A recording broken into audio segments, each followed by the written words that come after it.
Pretty damn good Rangetsu style. You don't have what it takes to win against the rightful heir. Don't count me out. Just yet. I've got something to show you!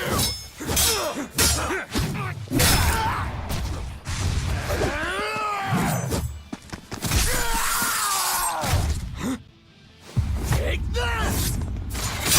What?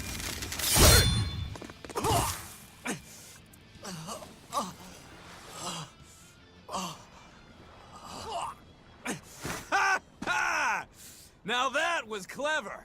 Giving up one of your own hands to go for my neck. If I was just a second slower, I'd be dead now. I like it. This is what I've been looking for. Alright, let's call it good here. Listen up! If y'all want any hope of beating me, come find me once you're more skilled and better armed. I'll cut you down. No matter how many times I lose. No matter how many years it takes. There we go. That's the face I'm looking for. So vicious. It's perfect. What is wrong with him? Shouldn't you be worrying more about your own skin? The entire Abbey knows by now that you're a traitor.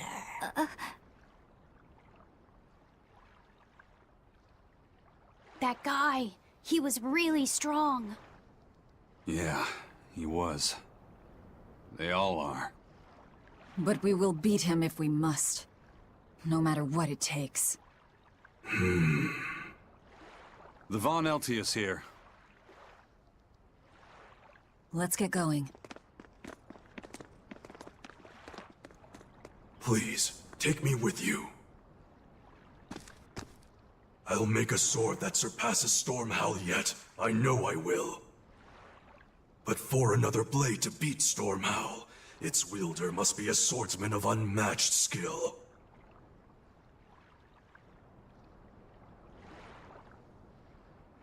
Hey, Eisen. Got any room on this pile of wood scrap for a suit of armor? If not, make someone wear it. Works for me. You heard him, Kurogane. Many thanks. Okay, we're off to find Grimoire and decipher the book. You know where we're going, right, kiddo? Yeah, we're headed for the Isolde Archipelago in Southgand.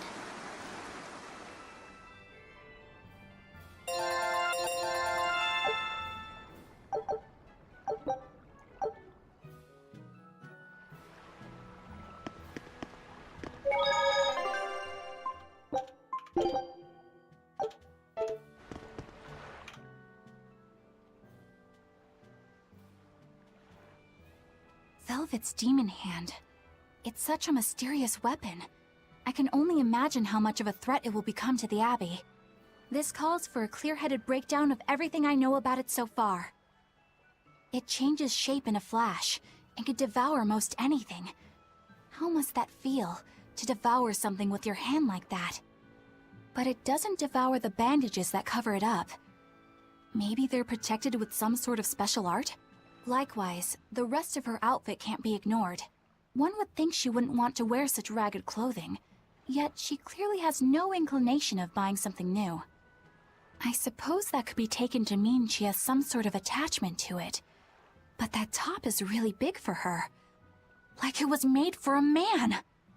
Maybe she wears that outfit in memory of someone important to her. I'd better not touch it then. I know I may not look it, but I really am good at sewing. Maybe I should suggest mending her clothes rather than outright replacing them. On the other hand, that fabric looks like it would be hard to push a needle through. I could be in over my head. But the tougher the fight, the more I get fired up. Of course, Lord Artorias would probably scold me if he heard me talking like that. Who'd scold you for what now? Oh, well, I was thinking about sewing. I mean, your clothes, they're all beat up, and I thought that if I offered to mend them for you, you'd probably scold me. Wouldn't you? You'd mend my clothes? Have they been worrying you that much? I mean, not like constantly or anything. It just crosses my mind from time to time. Are you good at it? Yes. I'm told I come across as awkward sometimes, but if nothing else, I'm good with my hands. I see. All right, if I ever need it done, I'll come to you. Good. Just leave it to me. Are you feeling all right? You're really sweating. The heat and the cold doesn't bother me at all. But you're a human, so you need to take care of yourself. And if you keep soaking in your own sweat, you'll catch a cold. Besides, I don't imagine it feels that great. You should keep washing and bathing on your own schedule, like however you did before falling in with us. Just let me know and I'll make it work. Because the guys aren't considerate enough to stop and ask you if you need to. Sure. All right. Thanks. That was a surprisingly normal thing for her to say. I probably shouldn't bother with her clothes for now. We girls have to be considerate of each other.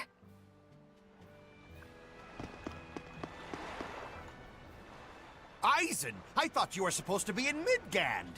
How did you end up here in Islegand? I thought I'd gotten used to you performing the impossible, but this time, I'm at a loss for words. We heard from the Bloodwings that the Abbey might have taken you guys out. Not this time, but our luck won't last forever. Think of this as a dry run for when I really kick the bucket. Aye, aye, First Mate. More importantly, are you sure it's okay to bring an exorcist aboard? I've got my eye on her. If she does anything funny, I'll handle it. Got it! We'll be on our guard, too.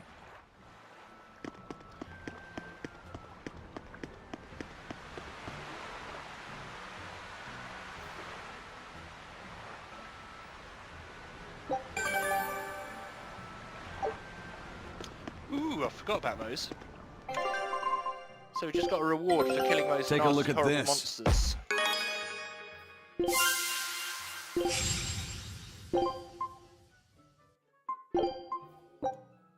Scout ship setting sail. That's really good. So, you guys made it. Whatever happened to that sword breaker? He's been dealt with. What are you doing here? After everything you said to me, I had a change of heart. I quit banditry. Thank you. I'm glad you listened to reason. What do you plan on doing from here on out? I'm heading to the capital. I plan on opening a restaurant for bandit cuisine. Bandit cuisine? Yeah, you get your hands on all sorts of food as a bandit. You gotta use what you have, and still make a tasty meal. Like a wild mushroom omelet minus the eggs. Or highwayman's stew. It's like a hunter's stew, but, you know, made by bandits. That sounds somewhat improper, actually. But I'd still love to visit after you open. Really? All right. I'll be an upright citizen in no time. Maybe even the kind of man you'd consider spending some time with. I'm rooting for you. Hey, were you actually listening to him? Of course I was. It's wonderful he's turned over a new leaf.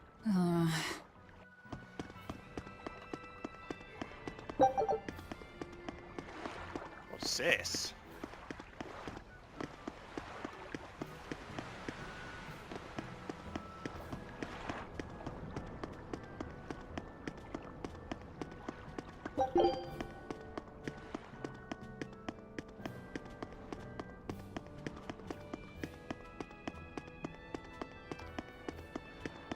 Right, time to hit the road.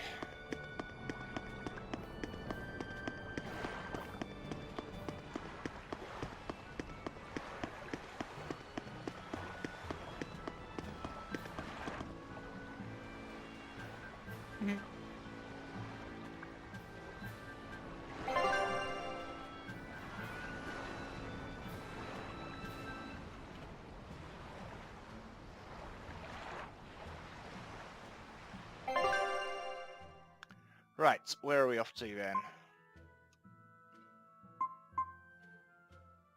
Those are our two choices. So I guess we'll have that one.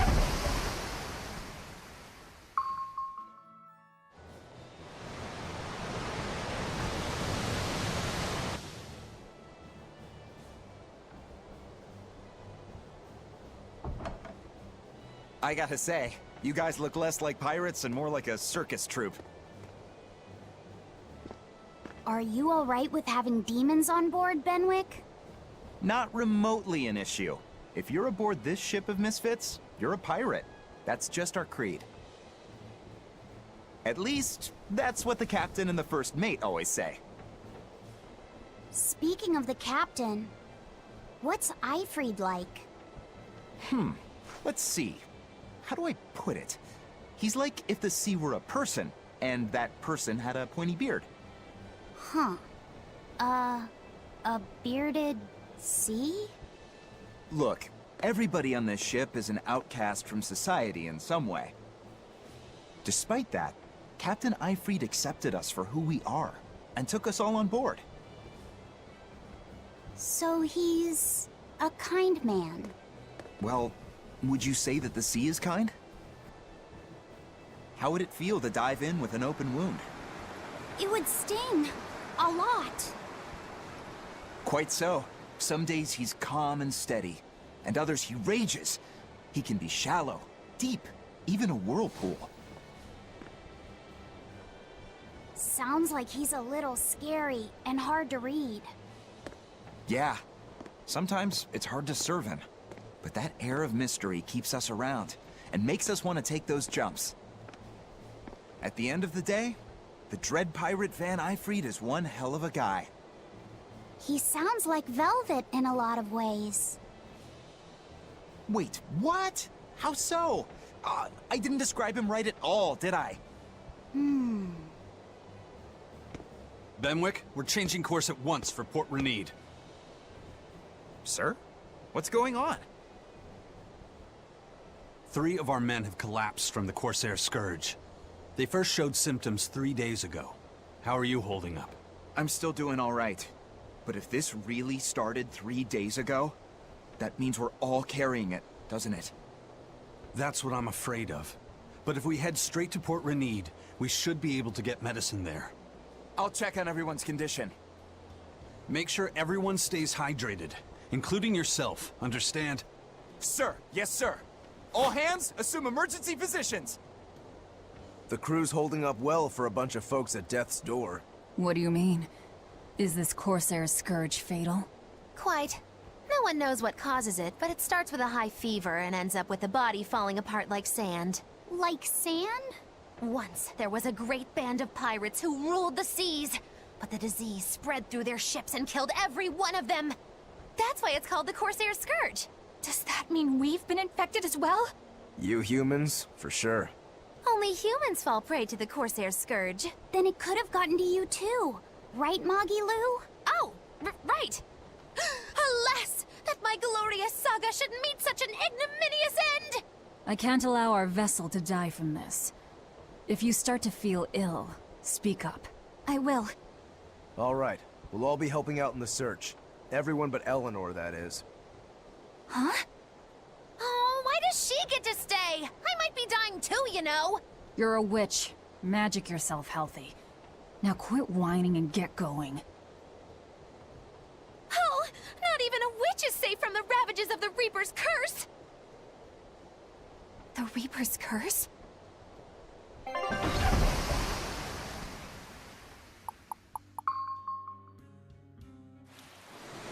Well, that was a short trip.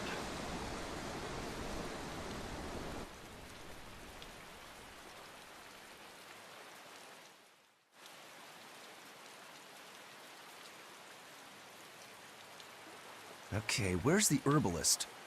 If I remember right, the Corsair's Scourge needs a particularly special medicine. Yeah, it's a wildflower called Salatoma. Its juice can cure the Corsair's Scourge. Doesn't sound too tricky. Let's not relax until we have it in hand.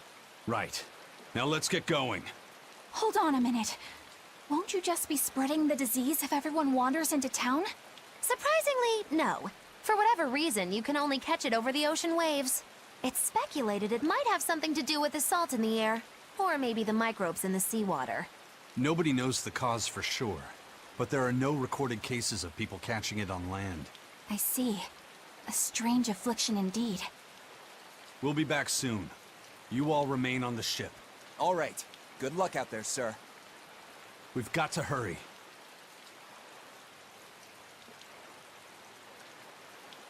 Salatoma. Is this really going to be necessary? What do you mean, Eleanor? Oh, nothing. It's just... Well, the herb is known to work well for fevers and the like, but it tastes bad. So bad. Some say it would even bring a demon to the brink of tears. Maybe so. But better to drink it than to die, right?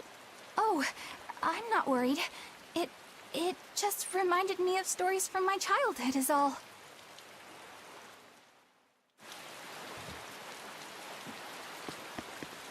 That Rokurou, always telling all of us except Eleanor to work harder. Doesn't he realize that I'm a delicate maiden too? This is workplace discrimination. I should put him on a witch trial and burn him at the stake! I don't think that's how witch trials work. What's wrong, Eleanor? You look like you've got something on your mind. I'm just trying to figure out what Rokurou was thinking. When I had Lord Shigure at the end of my spear, Rokurou threw his dagger right at my head. I thought I was dead for sure. I feel like I saw who he truly was, and it frightens me. But he and Lord Shigure are always trying to kill each other. I can't understand why he did what he did.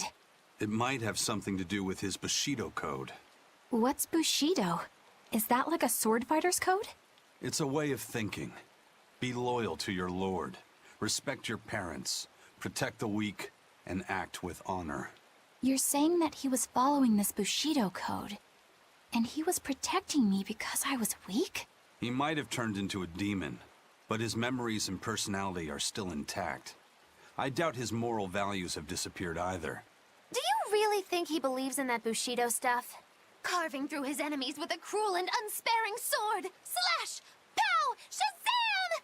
That's the true nature of a Rangetsu man! I heard that when Velvet first met him, he immediately attacked her without any provocation. I'm sure you haven't already forgotten how he turned his swords on the kid in that fight against Kurogane. I wouldn't read too much into what Magilu's saying. Rokurou lives for his sword, and that's just who he is. But I don't think he's all that bad. I thought you were the one who called him frightening. I know I said he can be a scary person, but... how do I put it? I do feel there's more to him than just wanting to cut people up. It's like... he's more sensitive to other people's emotions than he might seem to be at first glance. A sword fighter has to sense his opponents on some level, right? For a crazed demon, he's actually a nice guy. Is that it? Maybe. I don't know. It's not like I know him well enough to claim any deep personal insight or anything. You brought it up. Good. Okay, well I think we'll leave it there before we go exploring in the new island. Thank you for joining us here at Pinky's Palace. We got through a big fight eventually. It only took one more go. So hopefully we're going to push the story forward a little bit more next time. So join us here at Pinky's Palace for more Tales of Berseria.